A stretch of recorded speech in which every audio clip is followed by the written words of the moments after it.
Hello and welcome to F investing. This is Manish Khandelwal. चलिए शुरू करते हैं आज का वीडियो हमेशा की तरह। और इस हफ्ते हम निफ्टी पर चर्चा करेंगे, कई सारे स्टॉक्स पर चर्चा करेंगे कि निफ्टी कहाँ जाने वाला है, कैसा परफॉर्म करने वाला है। लेकिन उन सभी से पहले मैं आपको बता दूं, आपको याद दिला दूं कि I am not a SEBI registered research analyst, so please consult your financial advisor before any investing. हम यहाँ पर सिर्फ चार्ट्स किस तरीके से देखे जाते हैं वो सीखने के लिए हम इकट्ठा हुए हैं। और मैं कोशिश करता हूँ कि अच्छे स्टॉक्स आपके लिए सेलेक्ट करके लेके आऊँ ताकि आपको समझा सकूँ कि इन चार्ट्स में किस तरीके की मूवमेंट होने वाली है, तो और हम उन्हें कैसे पहचानें, ये सभी चीज़ें हम चार्ट्स के माध्यम से सीखने की कोशिश करेंगे। और यहाँ पर जो अब हम वीडियो की तरफ बढ़ते हैं, और सबसे पहले मैं आपको बता देता हूँ कि हमेशा स्टॉक सिलेक्शन मेन इम्पॉर्टेंट होता है। आप किस तरीके के स्टॉक सेलेक्ट करते हैं, फिर आप उसमें देखिए कि किस तरीके की चार्ट्स बन रहे हैं, किस तरीके के पैटर्न्स बन रहे हैं, तो फिर हम अकॉर्डिंगली उस हिसाब से अपने ट्रेड्स डिसाइड करते हैं। तो बढ़ते हैं सबसे पहले वीडियो की तरफ और निफ्टी की तरफ।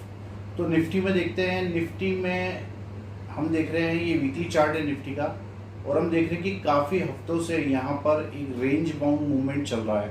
ठीक है, अब मैं डेली चार्ट पर आ जाता हूँ। डेली चार्ट पर थोड़ी सी समस्या मुझे नज़र आ रही है जो मैं आपको बता देता हूँ। ये देखिए, यहाँ पर पिछले हफ्ते मैंने आपको इस जगह बताया था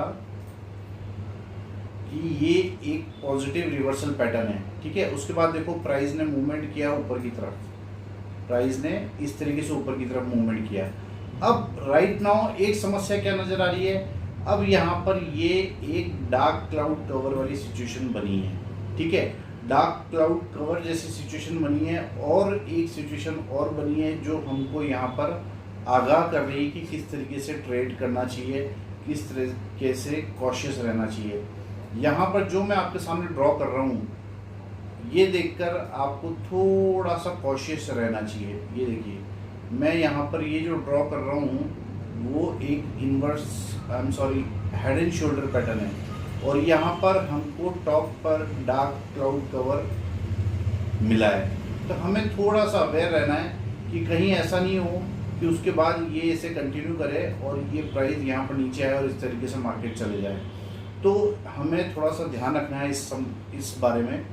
और देखिए, टेक्निकल एनालिसिस कहती है उसे कि आप कोई अच्छे ट्रेड ढूंढे या ना ढूंढे, लेकिन बैड ट्रेड आप नहीं लें, तो ये इम्पॉर्टेंट है। तो निफ्टी में हम यहाँ पर देख रहे हैं कि हेड एंड शोल्डर पैटर्न बना हुआ है, और यहाँ पर टॉप पर डार्क क्लाउड कवर बना हुआ है। तो इस तरीके से हमें निफ्टी में अवेयर रहना है। अब ये संकट, ये समस्या कैसे टलेगी? इस समस्या का हल ये होगा जब ये हाई टूट जाएगा।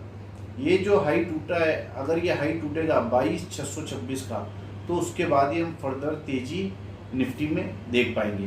तो ये सभी चीज़ें हम अगले हफ्ते देखेंगे कि किस तरीके से मार्केट मूवमेंट करता है। इस बीच में मैंने कोशिश की कि आपके सामने 10 ज़बरदस्त स्टॉक्स लेकर आऊँ, और मैंने जैसा कि मैंने हमेशा आपको कहा है कि स्टॉक सिलेक्शन ही मेन इम्पॉर्टेंट होता है। और यहाँ पर जो हम स्टॉक्स की चर्चा करेंगे, ये 10 स्टॉक्स आपको स्क्रीन पर दिख रहे हैं। सबसे पहले स्टॉक है नेशनल एल्यूमिनियम। इस स्टॉक की चर्चा हम पहले भी कर चुके हैं। नेशनल एल्यूमिनियम, देखिए सीधा मैं इसके डेली चार्ट पर आता हूँ, ज़्यादा समय नहीं वेस्ट करता हूँ। यहाँ पर देखिए, आपको एक शानदार फ्लैग पैटर्न फॉर्म होता हुआ दिखाई दे रहा है, और ये टॉप पे कंसोलिडेशन दिखाई दे रहा है। आप देखेंगे कि इस कंसोलिडेशन से बाहर आने की इस हफ्ते इसने कोशिश की है। तो इस स्टॉक पर आप नज़र बना के रखिए, क्योंकि जैसे ही ये हाई टूटेंगे, मुझे लगता है इस डोजी का हाई टूटेगा, तो उसके बाद बड़ा मूवमेंट हमको नेशनल एल्यूमिनियम में अप साइड में देखने को मिल सकता है। तो इस स्टॉक पर आप नज़र बना के रख सकते हैं। क्यों? क्योंकि इस फ्लैग का टारगेट भी काफ़ी बड़ा आ रहा है, ऑलमोस्ट 50 से 60 रुपये का टारगेट आपको नेशनल एल्यूमिनियम में इस पॉइंट से आ रहा है, और लो स्टॉप लॉस पे ये स्टॉक खड़ा है। तो हमेशा स्टॉक सिलेक्शन करते वक्त हमेशा हमको इस बात का ध्यान रखना चाहिए कि हमेशा हमारा स्टॉप लॉस छोटा होना चाहिए और टारगेट्स हमेशा बड़े होने चाहिए। तो यहाँ पर हम उन्हीं स्टॉक्स को फोकस करते हैं। तो यहाँ पर आपको नेशनल एल्यूमिनियम में ये चीज़ें दिख रही होगी।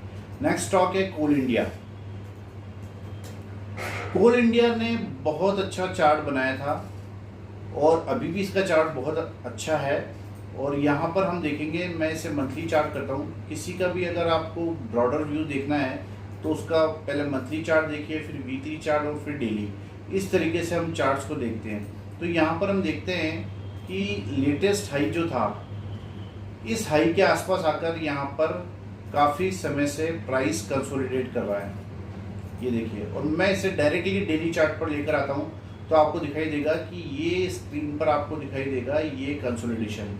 और मैंने आपको हमेशा से बताया कि जब भी कोई कंसोलिडेशन होता है तो ऑलवेज कोई ना कोई पैटर्न जरूर क्रिएट होता है। तो यहाँ पर जो मैं लाइन्स आपके सामने ड्रॉ कर रहा हूँ, इसे आप देखेंगे तो आपको पता लग जाएगा कि मैं किस बारे में बात कर रहा हूँ।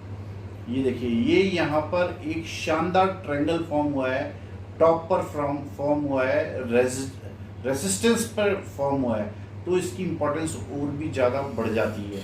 तो अब ये ऐसा क्यों होता है? देखो, जब भी प्राइस यहाँ पर हाई लगाता है तो आप देखोगे कि RSI ओवरबॉट हो जाती है।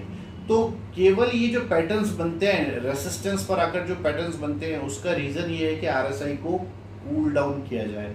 तो यहाँ पर RSI को कूल डाउन किया गया।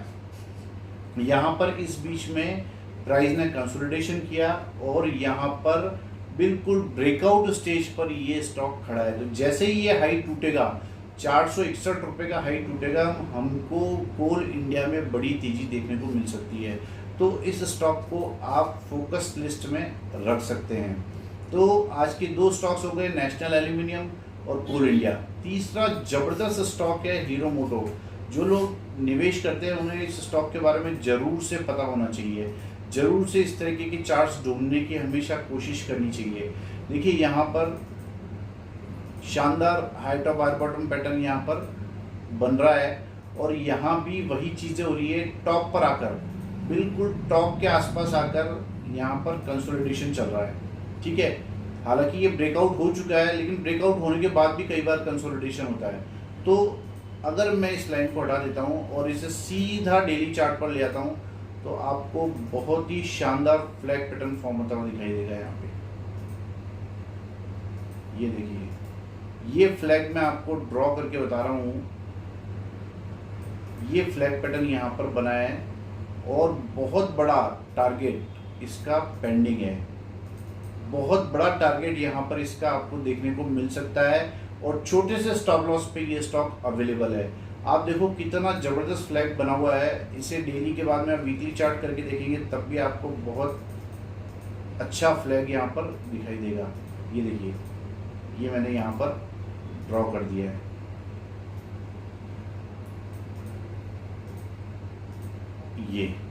ये फ्लैग मैंने यहाँ पर ड्रॉ किया है। आप देखोगे कितना बड़ा टारगेट आपको यहाँ से मिल सकता है, 3100 और करीब 4950, यानी आप समझो 1850 रुपये का टारगेट हमको यहाँ से मिल सकता है, जो करीब 6500 से भी ऊपर जाने की क्षमता इस स्टॉक में दिख रही है। तो इस स्टॉक पर आपको खासा नज़र रखनी चाहिए क्योंकि इसका भाव 4491 रुपये चल रहा है और 6550 का टारगेट इस स्टॉक का हमें चार्ट पर दिख रहा है। तो इस स्टॉक पर आपको फोकस करना चाहिए। तो ये 3 स्टॉक थे। चौथा स्टॉक है डीवीज लैब। इसकी चर्चा भी हमने पहले करी हुई है। एक बार फिर हम इस स्टॉक को लेकर आए हैं और इस स्टॉक में क्या विशेष है, मंथली चार्ट करेंगे तो आपको दिखाई देगा ये फ्लैग एंड पीनट पैटर्न बना हुआ है। यहाँ पर ये फ्लैग एंड पीनट पैटर्न बना हुआ है। उसके बाद में यहाँ बॉटम में ये invert head and shoulder pattern यहाँ पर आपको दिखाई देगा। ये invert head and shoulder pattern आपको यहाँ पर बना हुआ दिखाई देगा, ठीक है। ये मंथली चार्ट पर भी बना हुआ है, वीकली चार्ट पर भी बना हुआ है और डेली चार्ट पर भी बना हुआ है। तो इस स्टॉक पर भी आप नज़र बना के रख सकते हो। और भी खास बात क्या है कि ये काफ़ी समय से 2022 से कंसोलिडेशन इस प्राइस के नीचे ही ट्रेड कर रहा है ऑलमोस्ट, ठीक है। एक बार जरूर इसके प्राइस के ऊपर जाने की इसने कोशिश की थी, लेकिन आप देखो कि इस ब्रेकआउट को वैलिडेट नहीं किया। अब ब्रेकआउट वैलिडेशन क्या होता है? ब्रेकआउट वैलिडेशन ये होता है कि जैसे ही इस कैंडल ने इसको ब्रेकआउट किया तो इसका हाई टूटना चाहिए, इसका हाई टूटना चाहिए, जो कि नहीं टूटा। तो इसलिए ब्रेकआउट वैलिडेशन नहीं हुआ यहाँ पर और प्राइस वापस नीचे आ गया। लेकिन इस वीक आप देखोगे कितनी हेल्दी कैंडल यहाँ पर फॉर्म हुई है, और यहाँ पर आप डेली चार्ट करोगे तो और भी अच्छा चार्ट आपको दिखेगा। ये inverse head and shoulder pattern यहाँ भी आपको फॉर्म होता हुआ दिखाई दे रहा है।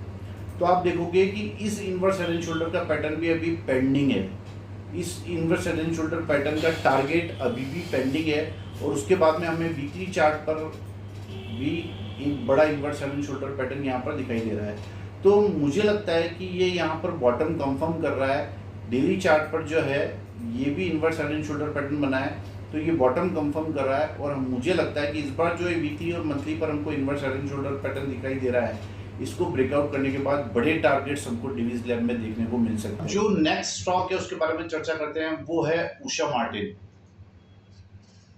इसकी देखिए, सबसे पहले आप ये समझा कीजिए कि मैं जो स्टॉक्स आपके सामने लेकर आ रहा हूँ उनमें क्या विशेषता है, तभी तो आप भी स्टॉक सेलेक्ट करना सीखेंगे और तब उसमें देखेंगे कि चार्ट पे क्या हो रहा है।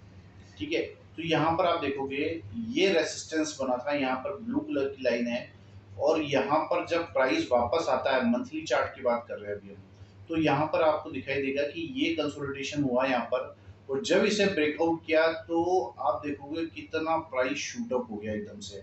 यहाँ पर एकदम प्राइस कुछ ही महीनों में डबल से भी ज्यादा हो गया, और सेम अभी वो चीजें यहाँ पर बन रही है। आप देखोगे कि यहाँ भी एक रेसिस्टेंस बना था, और इस रेसिस्टेंस पर आकर प्राइस कंसोलिडेशन करने लग गया, और इस कंसोलिडेशन के दौरान यहाँ पर एक पैटर्न फॉर्म हो रहा है जिसे हम फ्लैग पैटर्न कहते हैं।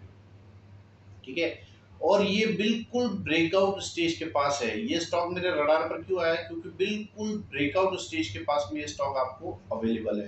तो ये स्टॉक पर आप नजर बना के रखो। मैं इसे डेली चार्ट करता हूँ, तो डेली चार्ट पर भी आपको बहुत सारी चीजें यहाँ पर दिखने को मिलेगी। देखिए, यहाँ पर ये रेंज भी दिखाई दे रही है, और ये यहाँ पर आपको फ्लैग पैटर्न भी दिखाई दे रहा है। इसके अलावा इम्पोर्टेंट क्या है, इसके अलावा इम्पोर्टेंट ये है कि यहाँ पर जब आप देखोगे ये इस रेसिस्टेंस पर आकर यहाँ भी कंसोलिडेट किया प्राइस ने काफी, और अभी यहाँ पर आप देखोगे इस जगह भी काफी कंसोलिडेशन हो रहा है। तो ब्रेकआउट से पहले ये कंसोलिडेशन बहुत बहुत बहुत इंपॉर्टेंट होता है, क्योंकि जो पुरानी सेलिंग होती है इसे ये एब्जॉर्ब करता है। ठीक है, इसे हम ऐसा मानते हैं कि जो पुराने सेलर्स यहाँ पर रह गए, जिनके पेंडिंग ऑर्डर्स रह गए, वो यहाँ पर एग्जीक्यूट हो रहे हैं। ठीक है, और अगर उनमें दम होता प्राइस को नीचे ले जाने का, तो ये प्राइस यहाँ पर कंसोलिडेट नहीं होता, यहाँ से प्राइस सीधा नीचे आ जाता, जैसे प्रीवियसली हमने देखा। ठीक है, तो यहाँ पर सेलर्स में दम नहीं नजर आ रहा है, यहाँ पर सारी सेलिंग एब्जॉर्ब हो रही है। समझने की कोशिश कीजिए इस रेसिस्टेंस पर, और यहाँ पर आकर प्राइस कंसोलिडेट कर रहा है, और आप देख लेना जैसे ही इस रेंज के बाहर निकलेगा, 375 रुपए का प्राइस जैसे ही ये उषा मार्टिन तोड़ेगा, उसके बाद बड़ी रैली हमको इस स्टॉक में देखने को मिल सकती है। तो मैंने आपको बताया कि किस कारण से यहाँ पर आपको इस स्टॉक पर नजर रखनी चाहिए, क्या कारण है। तो इन कारणों को आप भी ध्यान रखिए, आप भी समझिए और सीखिए। आपको किसी की भी जरूरत नहीं पड़ेगी कि कभी भी चार्ट्स देखने के लिए, चार्ट सीखने के लिए, चार्ट रीडिंग के लिए कभी किसी की जरूरत नहीं पड़ेगी, किसी के व्यू लेने की जरूरत नहीं पड़ेगी, आप स्वयं से एनालिसिस कर सकते हैं।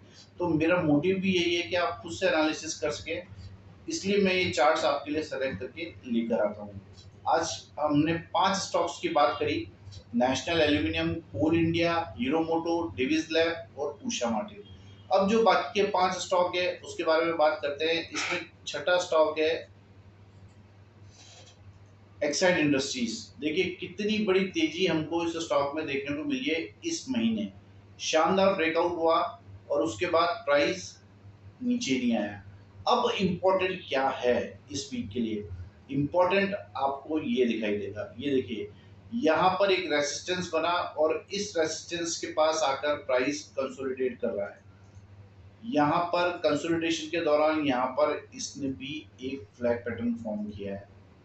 ठीक है, और ये फ्लैग पैटर्न का टारगेट बहुत बड़ा है। आप देखोगे कि रेसिस्टेंस के पास आकर कंसोलिडेशन करना पिछली सेलिंग को एब्जॉर्ब करना माना जाता है। और आप देखोगे कि जैसी प्राइस 477-78 के ऊपर चलेगा तो बड़ी रैली हमको एक्साइड में देखने को मिल सकती है। और यहाँ पर क्यों बड़ी रैली देखने को मिल सकती है, क्योंकि ये हमारे सामने ये फ्लैग पैटर्न बना है। इस फ्लैग पैटर्न का टारगेट भी बहुत बड़ा है। अगर मैं यहाँ से कैलकुलेट करता हूँ 320 से 480, 160 रुपए का टारगेट आपको यहाँ से मिल सकता है।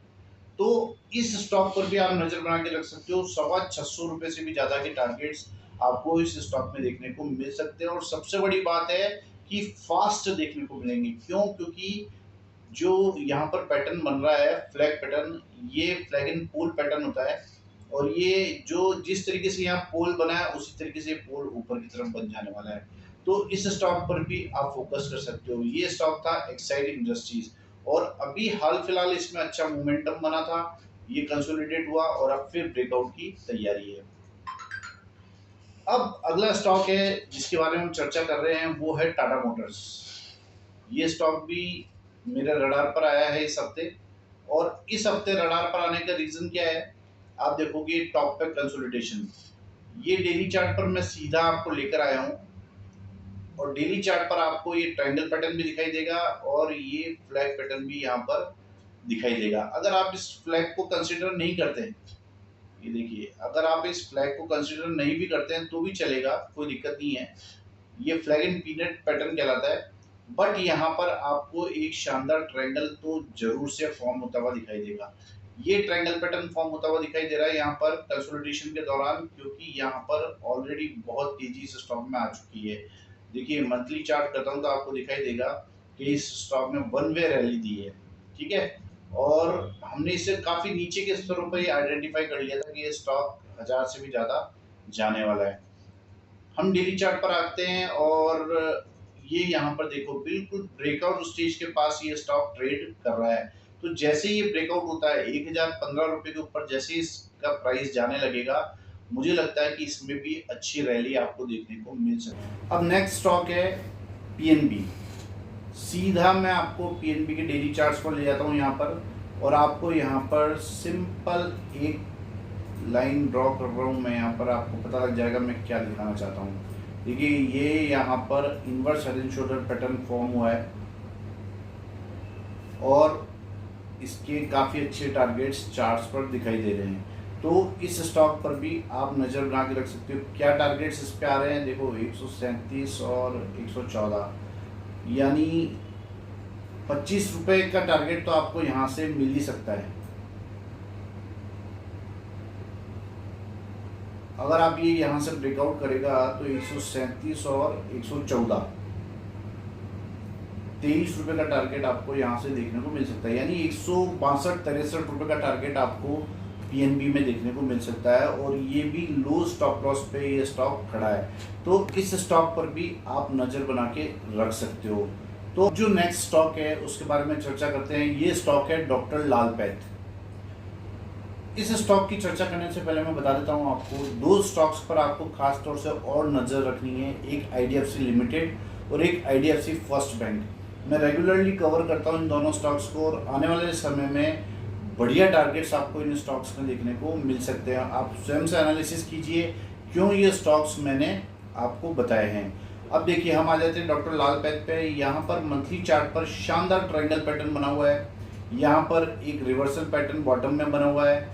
और इस स्टॉक को मैं वीकली चार्ट करता हूँ तब भी ऑलमोस्ट सेम सिचुएशंस आपको यहाँ पर दिखाई दे रही है। अब यहाँ पर इम्पोर्टेंट क्या है? इस हफ्ते मुझे जो इम्पोर्टेंट नज़र आ रहा है वो ये है कि यहाँ पर आपको जो दिखाई देगा वो है ये ब्रेकआउट। ये देखिए, ये शॉर्ट टर्म ट्रेंड लाइन मैंने ड्रॉ किए, इसको इसने इस लास्ट वर्किंग डे को ब्रेकआउट किए। तो आप ये मान के चलिए कि अब ये स्टॉक इसके नीचे जाने को रेडी नहीं है। तो इस स्टॉक पर आप खासा नज़र बना के रखिए, क्योंकि इसका हाई टूटते ही ये स्टॉक ये जो ट्रेंड लाइन है इसे तोड़ने की कोशिश करेगा, और उसके बाद ये ट्रायंगल पैटर्न का फाइनली ब्रेकआउट हो जाएगा। तो बड़े बड़े बड़े टारगेट्स के लिए स्टॉक चल पड़ा है। इस स्टॉक पर खास तौर से नज़र बना के रखिए। डॉक्टर लाल पैथ, ये है आज का नवा स्टॉक। और आज का फाइनल स्टॉक है GNFC। ये स्टॉक के बारे में पहले भी हम काफ़ी बार चर्चा कर चुके हैं और इस हफ्ते भी मैं इसके बारे में आपको कुछ चीज़ें बताना जा रहा हूँ। देखिए यहाँ पर सिंपली मैं मंथली चार्ट कर लेता हूँ और सभी चीज़ें हटा देता हूँ लाइन्स ये, और सिंपल एक लाइन ड्रॉ करता हूँ यहाँ पर, ये वाली। आपको दिखाई देगा कि यहाँ पर ब्रेकआउट किया और इसी के आसपास कंसोलिडेट कर रहा है काफ़ी महीनों से ये स्टॉक, ठीक है। मैं इसे मंथली चार्ट करता हूँ, वीकली चार्ट करता हूँ, तब भी आपको सेम चीज़ें यहाँ पर दिखाई देने वाली है। अब यहाँ पे इम्पोर्टेंट क्या है, अब यहाँ पर इम्पोर्टेंट है डेली चार्ट पर बनने वाला ये inverse head and shoulder pattern. और इसकी इम्पोर्टेंस और भी क्यों बढ़ जाती है, क्योंकि ये जो पैटर्न है ये स्लांटेड है, ये ऊपर की तरफ उठता हुआ है, तो इसकी इम्पोर्टेंस और भी ज़्यादा बढ़ जाती है जब हम किसी स्टॉक में तेज़ी देख रहे हैं। तो ये स्लांटेड है और ऊपर की तरफ उठता हुआ है, तो इसकी इम्पोर्टेंस और भी ज़्यादा बढ़ जाती है। और ये हमें कंफर्मेशन दे रहा है यहाँ पर inverse head and shoulder pattern के बनने का, हमको यहाँ कंफर्मेशन मिल रहा है कि ये स्टॉक में बॉटम बन गया है। तो इस स्टॉक पर भी आप नज़र बना के रखिए कि पहली चीज़ तो ये है कि इस इनवर्स हेड एंड शोल्डर का टारगेट भी काफ़ी बड़ा आ रहा है और ये ब्रेकआउट स्टेज पर, नेक लाइन ब्रेकआउट स्टेज पर ये स्टॉक खड़ा है। तो इस स्टॉक को भी आप रडार पर रख सकते हो। तो ये 10 फाइनली दमदार स्टॉक्स थे, National Aluminium, Coal India, Hero Moto, Divi's Lab, Usha Martin, Exide Industries, Tata Motors, PNB, doctor Lal Path, GNFC। इसके अलावा 2 स्टॉक्स की चर्चा मैंने आपको वीडियो के बीच में भी की है। तो कैसा लगा आपको आज का वीडियो, ये मुझे ज़रूर से कमेंट करके बताइएगा। और अगर आप मुझसे ये एनालिसिस किस तरीके से करते हैं और किस तरीके से हम स्टॉक सिलेक्शन करते हैं, ये सभी चीज़ें सीखना चाहते हैं, तो आप मुझे कॉल कर सकते हैं 9461130303 पर, या मुझे व्हाट्सएप भी कर सकते हैं। अगर आपको मेरे वीडियोस पसंद आते हैं तो इस चैनल को सब्सक्राइब कीजिए और वीडियोस को लाइक कीजिए, शेयर कीजिए। Thank you very much.